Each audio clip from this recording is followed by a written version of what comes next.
Assalamualaikum warahmatullahi wabarakatuh. Selamat datang dalam pelajaran Sejarah Peminatan kelas 11 bersama saya, Ayah Sofia Martini. Sekarang kita akan berlanjut kepada materi menganalisis akar-akar nasionalisme Indonesia dan pengaruhnya pada masa kini. Merupakan materi kelanjutan dari materi sebelumnya tentang nasionalisme. Kita akan menginjak kepada macam-macam organisasi pergerakan nasional. Yang pertama adalah Budi Utomo, yang kita singkat menjadi BU. Pada tanggal 20 Mei 1908, mahasiswa Stovia di Jakarta berkumpul berdasarkan ide dari Dr. Wahidin Sudirohusodo. Mengadakan studies fund, yaitu menghimpun dana beasiswa bagi pelajar yang berprestasi namun tidak mampu melanjutkan studinya. Kemudian muncullah Budi Utomo yang diketuai oleh Sutomo. Tujuannya yaitu memajukan pengajaran dan kebudayaan dengan cara memajukan pengajaran, memajukan pertanian, peternakan, dan perdagangan, memajukan teknik dan industri, serta menghidupkan kembali kebudayaan. Budi Utomo mengadakan kongres pertama di Yogyakarta pada tanggal 3-5 Oktober 1908. Saat itu Budi Utomo tidak ikut dalam kegiatan politik. Budi Utomo ditujukan pada bidang pendidikan dan kebudayaan. Ruang gerak Budi Utomo terbatas pada daerah Jawa dan Madura. Kemudian memilih Raden Tumenggung Tirtokusumo, Bupati Karanganyar pada saat itu sebagai ketua. Dan Yogyakarta ditetapkan sebagai pusat organisasi. Hal ini dipandang menjadi pergeseran pimpinan dari generasi muda ke generasi tua. Di tahun 1912, Ketua Budi Utomo saat itu, yaitu Noto Dirjo, ingin mengejar ketinggalannya, mengembalikan lagi Budi Utomo sebagai organisasi para muda. Tetapi sayang hasilnya tidak begitu besar. Budi Utomo membuka jalan dan memelopori gerakan kebangsaan Indonesia, sehingga setiap tanggal 20 Mei diperingati sebagai Hari Kebangkitan Nasional. Kemudian ada Sarekat Islam. Pada tahun 1911, Sarekat Dagang Islam atau SDI di Solo didirikan oleh Haji Samanhudi. Beliau merupakan seorang pedagang batik dari Laweyan, Solo. Sarekat Dagang Islam berdasar pada agama Islam dan ekonomi yang berkeinginan memperkuat diri dari pedagang Cina yang berperan sebagai leveransir seperti kain putih, malam, dan sebagainya. Kemudian ketika sudah menjadi Sarekat Islam, memperjuangkan keadilan terhadap penindasan dan pemerasan oleh pemerintah kolonial. Berubah menjadi gerakan nasionalis, demokratis, dan ekonomis, serta tetap berasaskan Islam dengan haluan kooperatif. Pada tahun 1914 telah berdiri 56 Sarekat Islam lokal yang diakui sebagai badan hukum, karena saat itu tidak disetujui untuk menjadi organisasi yang lebih besar, sehingga akhirnya didirikanlah sebagai organisasi lokal saja. Tetapi ternyata semakin lama semakin banyak organisasi Sarekat Islam di tiap kota. Kemudian atas prakarsa Haji Omar Said Cokro Aminoto, SDI menjadi Sarekat Islam yang berkeinginan untuk memperluas anggota, tidak terbatas pada pedagang saja.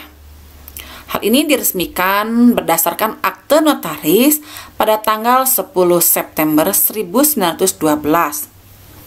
Ditetapkan tujuan SI sebagai berikut. Yang pertama, memajukan perdagangan. Yang kedua, membantu para anggotanya yang mengalami kesulitan dalam bidang usaha atau permodalan.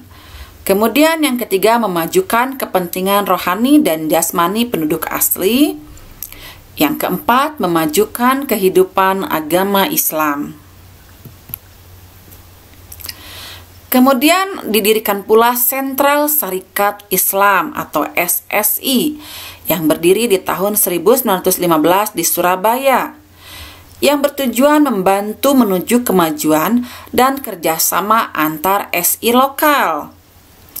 Tadi kan sebelumnya sudah dibahas mengenai SI itu hanya diizinkan menjadi organisasi lokal, tetapi pada kenyataannya berkembang menjadi puluhan organisasi SI lokal, sehingga dibutuhkanlah suatu koordinator yang disebut dengan Sentral Syarikat Islam. Pada tanggal 17 sampai 24 Juni 1916 diadakan Kongres SI Nasional pertama di Bandung yang dihadiri oleh 80 SI lokal dengan anggota 360.000 orang.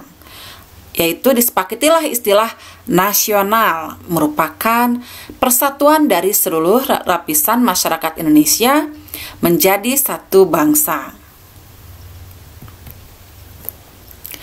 Sifat SI yang demokratis dan berani serta berjuang terhadap kapitalisme untuk kepentingan rakyat kecil sangat menarik perhatian kaum sosialis kiri yang tergabung dalam Indische Sosial Democratische Vereniging atau ISDV pimpinan Sneevliet, orang Belanda, Semaun, Darsono, Tan Malaka, dan Alimin dari Indonesia. Itulah sebabnya dalam perkembangannya SI pecah menjadi dua kelompok, yakni kelompok nasionalis religius atau nasionalis keagamaan yang dikenal dengan SI Putih dengan asas perjuangan Islam di bawah pimpinan Haji Omar Said Cokro Aminoto, dan SI yang merupakan kelompok ekonomi dogmatis yang dikenal dengan nama SI Merah dengan haluan nasional sosialis kiri di bawah pimpinan Semaun dan Darsono.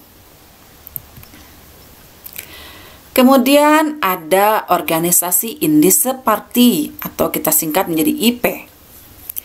Didirikan di Bandung pada tanggal 25 Desember 1912 oleh 3 serangkai, yakni Dawas Dekker atau dikenal dengan nama Setia Budi Danudirjo, ada Dr. Cipto Mangunkusumo dan Suwardi Suryaningrat yang dikenal dengan nama Ki Hajar Dewantara.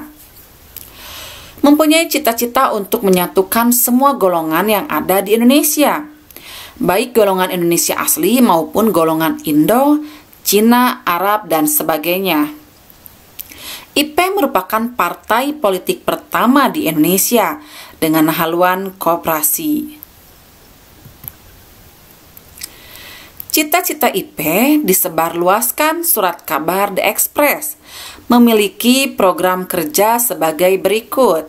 Yang pertama, menyerapkan cita-cita nasional Hindia atau Indonesia. Yang kedua, memberantas kesombongan sosial dalam pergaulan, baik di bidang pemerintahan maupun kemasyarakatan.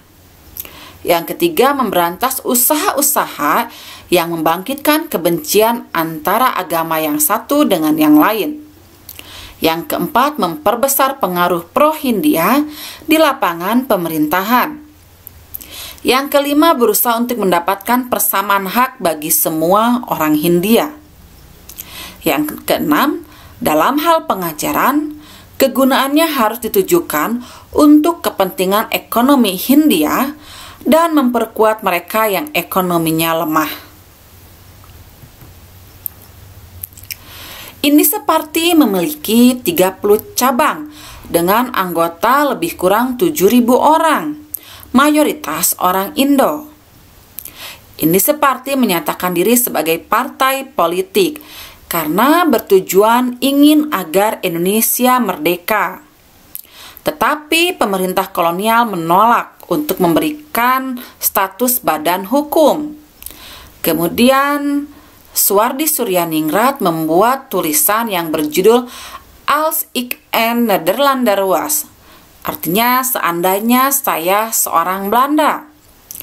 Tulisan ini merupakan sindiran terhadap ketidakadilan di daerah jajahan.